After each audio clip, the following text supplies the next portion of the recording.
Halo para guru kebanggaan Indonesia. Selamat datang di pelatihan penguatan keterampilan presentasi dengan aktivitas dan tugas.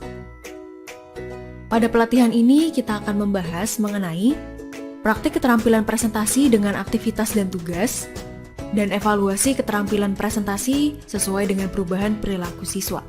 Nah, di video bagian pertama ini kita akan bahas terlebih dahulu mengenai praktik keterampilan presentasi dengan aktivitas dan tugas. Pendidikan dan pembelajaran akan berkembang seiring dengan perubahan zaman. Di abad ke-21 ini, pembelajaran tidak hanya berpusat pada kemampuan kognitif, tetapi juga mencakup sejumlah keterampilan personal dan sosial. Siswa di era digital harus memiliki kecakapan berpikir dalam belajar.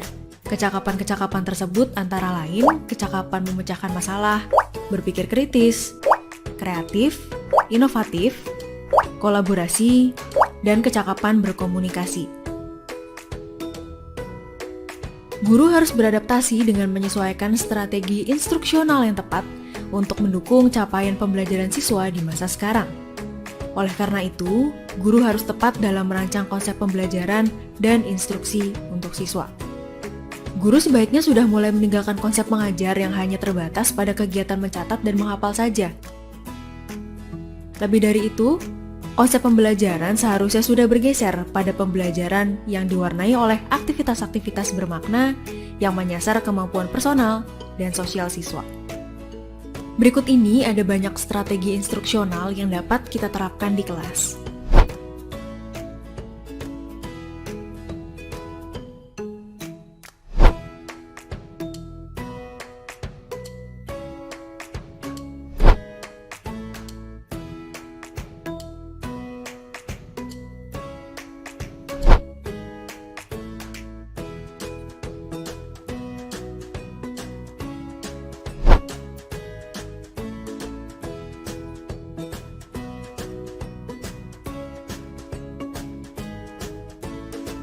Pada prinsipnya, strategi instruksional yang dipilih harus memenuhi kebutuhan siswa dan sesuai dengan hasil belajar yang diinginkan.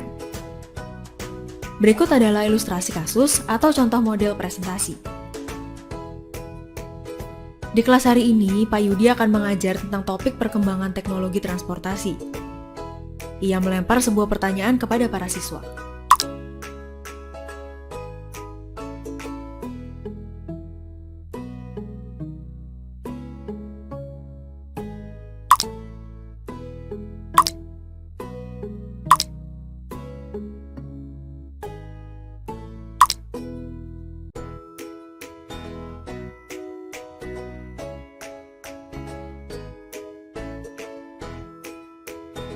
Pak Yudi lalu menayangkan sebuah video tentang kondisi lalu lintas di darat, laut, dan udara di hadapan para siswa. Pak Yudi meminta semua siswa menonton video tersebut dan menganalisis jenis-jenis alat transportasi yang terdapat di dalam video tersebut. Siswa dibagi menjadi 3 kelompok. Setiap kelompok akan diminta untuk mempresentasikan hasil diskusinya berdasarkan macam-macam alat transportasi di darat, laut, dan udara. Ketiga kelompok diminta untuk menyebutkan karakteristik, nama-nama, dan fungsinya.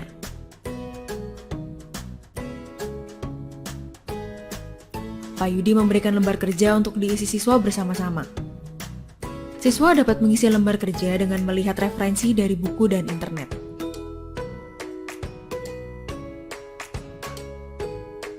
Pak Yudi menerapkan model pembelajaran aktif di kelasnya. Pembelajaran ini memungkinkan siswa memperoleh pengetahuan, keterampilan, nilai, dan sikap. Siswa didorong untuk berpikir kritis dan kreatif.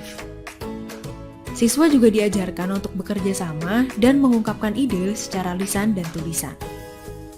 Ketika berdiskusi, siswa mengeksplorasi materi dari berbagai referensi yang relevan, membaca bahan ajar, berdiskusi dengan teman, dan berkonsultasi dengan guru. Ketika siswa mempresentasikan dan berbicara di depan kelas, siswa sedang mengasah keterampilan berkomunikasi dan berdebat, serta membangun kepercayaan diri berbicara di forum.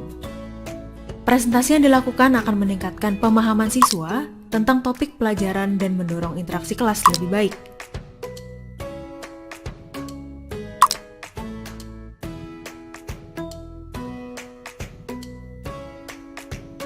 Saat berperan sebagai audiens, siswa akan memperhatikan sehingga dapat memberikan penilaian yang tepat terhadap presentasi teman mereka.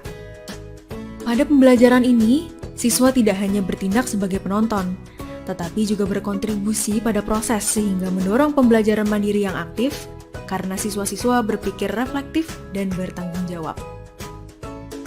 Dalam pembelajaran ini, Pak Yudi berperan sebagai fasilitator bagi siswa.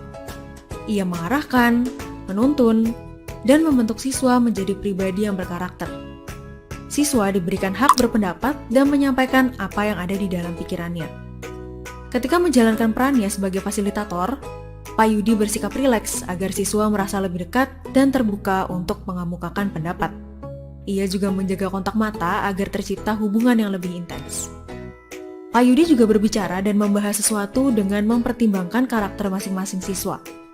Ia akan lebih banyak menjelaskan pada siswa auditori dan lebih banyak mendengarkan pendapat siswa sosial. Nah, untuk melatih kemampuan penyelesaian masalah siswa, Pak Yudi memberikan tugas studi kasus tentang teknologi di Indonesia. Ia meminta siswa memecahkan masalah tersebut di rumah dengan mencari solusi yang relevan dengan kehidupan sehari-hari mereka. Pak Yudi juga bisa menerapkan model pembelajaran asesmen untuk mengevaluasi sejauh mana pemahaman siswa. Kegiatan ini dapat dengan mudah dilakukan dengan bantuan aplikasi Quizizz. Pak Yudi dapat melihat hasil evaluasi berdasarkan hasil siswa. Nah, para guru kebanggaan Indonesia, demikian pembahasan di video bagian pertama. Sampai jumpa di video berikutnya. Salam luar biasa dan terima kasih.